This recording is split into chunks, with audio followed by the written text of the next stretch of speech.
Hey you guys, so it's Wednesday and I definitely want to kind of get this video up because I want to put a stock on your radar.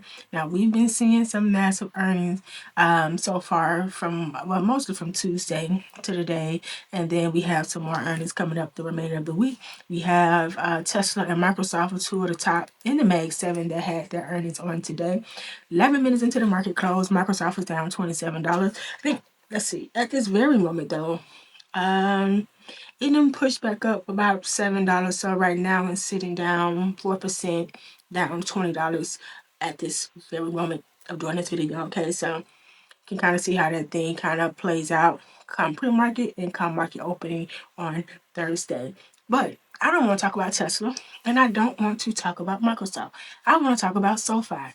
Now, if you watch a chunk of my other videos on my channel or wherever you may be seeing this video, I talk a lot about SoFi. SoFi is one of those stocks that I have the most shares in. And you know, I guess I won't even say the most shares. I have the most random stock in my portfolio. I got 10,000 shares. Y'all, it's a cannabis stock. I bought it so long ago, more like an OTC stock. I have no clue why I'm still holding it, but when Trump kind of made that little statement about medical cannabis, marijuana, I saw some movement for the first time. So them things just sitting. But SoFi, the most sustainable, the growth stock, the one that's actually worth something. I have 550 shares in this one. And so I've been riding SoFi since it was about $6. And I kept averaging down as we went. And as of right now, it closed out at $24.82. Now, I want to look at it for two reasons. They do have earnings coming up on Friday before the market open. And they are back to this little area that I want you guys to watch, and I'm going to take you to the charts because I want to show you exactly what I'm looking at and why I am looking to potentially get into some long-term trades, whether either some leaps or just something, you know, 4 to 6 weeks out, maybe even longer, but I'm definitely going to be looking into leaps for this one soon. And then for the shorter term ones, like 4 weeks, maybe 6 weeks, couple of contracts with my highest target at that all-time high that they were hitting up in those 30s. Okay, so I'm gonna take you out to the chart. I'm gonna look at this really quickly, give you guys a little something to kind of work with for the remainder of this week or coming up to Friday. But let me say this too before we get into it. I never say get into calls or get into puts when it comes to earnings. One of my rules is not to actually trade earnings, but if I do, it's either a straddle or a strangle, or I'm literally breaking my rule and I'm 100% confident in it. Does it always pan out? No. Does it, you know, have some nice upside? Yeah, but I always kind of play it safe a little bit when I do earnings with a straddle or a strangle. And if you saw one of my other recent videos, I broke my rule on Oracle. I don't want to talk about it. Let's talk about SoFi. So always, when I'm looking at something a little bit long term, I'm always coming to this daily or I come up to the weekly, okay? And then I like to come to the higher time frame so that we can cut out some of these candles and get right to the levels, okay? So the first thing I want you guys to know, if you are in my Patreon or if you are in my trading community, you'll know I've been talking about this today and say, hey, watch that $25 level that SoFi is making its way to. But I want you guys to kind of take note to where I have this little block here. This right here was this little area and zone that I was watching to see that this thing holds up. And if it didn't hold up there, then I had another level all the way down there at 23.50. Okay, I took 25, the mid 24 and 23.50 as the three levels that they would probably try to take it if it breached that $25 area. Now, if we come all the way here, okay, this is way back July 29, 2025, all right? We had this little high point here on this candle. And the high point was 25.11. That's right there is inside of this little zone that I was watching. I had my alert set at $25 even because I kind of wanted to see how this thing played out in this area here. And you can kind of see just off the top on this daily how it's been holding up, and so that's why I really wanted to watch this area. But of course, if the candle doesn't close in certain areas, then a lot of times we see where they attempted to take it but they weren't too successful in it. So that doesn't mean ignore the areas. That's why I brought this thing a little further down to them potentially trying to get to 23.50 ahead of earnings. Or if it get below 23.50, then we can see ourselves coming a little bit further down. So they closed out at 24.84. Okay, now right up in here, let's see where they attempted. And you guys can see right there on that 24.63, that's the level that I put in my Patreon in my school that I said to watch. We got to close below that level. So I'm really curious to see if they're going to try to bring this thing down another dollar or so and get on down to 23.50 and see how it holds up there.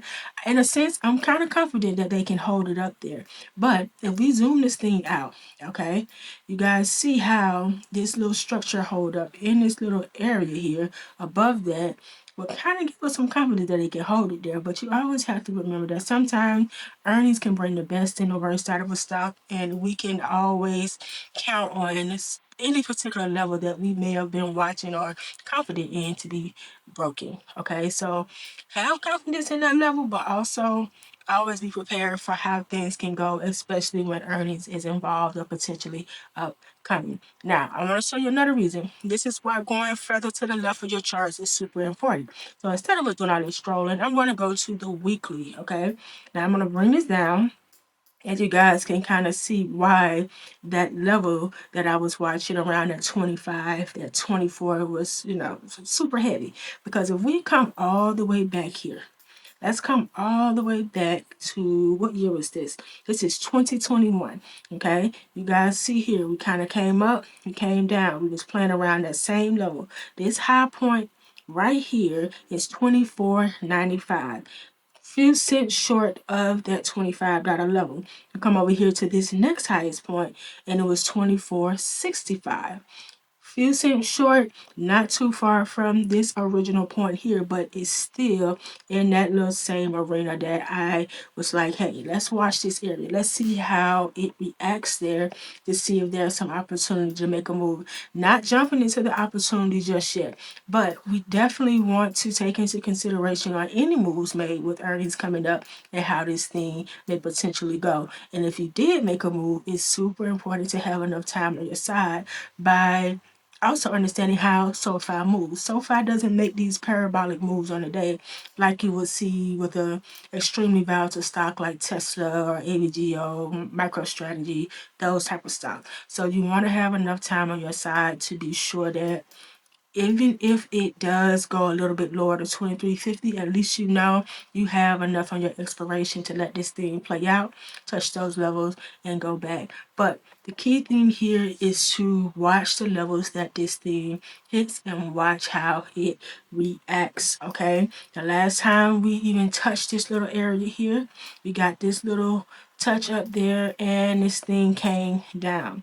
Over here, we was down here, and we pushed up slightly in this area as well. So it's just like watch the levels and watch how they react before you make a move. Okay, so I definitely wanted you guys to watch SoFi. SoFi, the outlook so far on this thing is pretty good in terms of what they are expecting, but they can expect the absolute best, and the stock may not react the way that we may have expected to. Okay, so before we close this out, let's go here and let's see here. Here's what to expect. So just to kind of put a few numbers on your radar, let's see. Let's say SoFi's revenue in the to be reported quarter is pegged at 981.9 million, indicating a 32.9% year-on-year increase. Okay, growth in members and strong product innovations. Now, one thing about SoFi is really putting themselves ahead. Now, we already know, Robinhood is the OG platforms. It's super simple. More people are starting to get into investing. People are starting to get into trading and really starting to take the traditional saving methods off the table and looking to get into things like, the S&P 500, VTI, VOO. More people are finding platforms that are easy to use. And SoFi is one of those platforms. And so not only that, you got banking, you have credit card, you have student loan refinancing. They just added the crypto portion to the platform as well. So there is a lot there that can really attract the younger crowd as well as the newer crowd who are officially getting into this financial space. Okay, so that was just something that I want you guys to watch, take into consideration. Just because they have high expectations and high hopes, you never know how things are going to go. And this little last part here, it says that their estimate for the bottom line in the to be reported quarter stands at 12 cents per share, indicating 140% year-on-year growth. We expect SoFi improved operational efficiency to have driven this expected growth in this quarter. Definitely one of those ones that I keep in my portfolio and one that I keep my eyes on heavily. Okay, like I said, I've been riding since it was 6. I do cover calls on this thing. I did lose 100 shares. I don't like losing my shares in SoFi because of how cheap that I got them. And if I want to buy another 100, what is that? $2,800 or more to get another 100 shares. So you definitely want to be gentle on that. But this is definitely one of those ones that definitely has the potential to grow even more as the years progress. Okay, so that's it for that. Keep SoFi on there. Don't jump in just because. Make sure you have a clear plan, and whatever your trading plan is, stick to that. All right. And while you are here, if you can consider joining the Patreon or my trading community, you can find it down below in the description where we discuss more of this here, more plans, going over the charts, going over stock overviews, and all of that to kind of make sure you are in the know of what's happening out there on those charts. All right, so with that, I'll see you guys in the next one.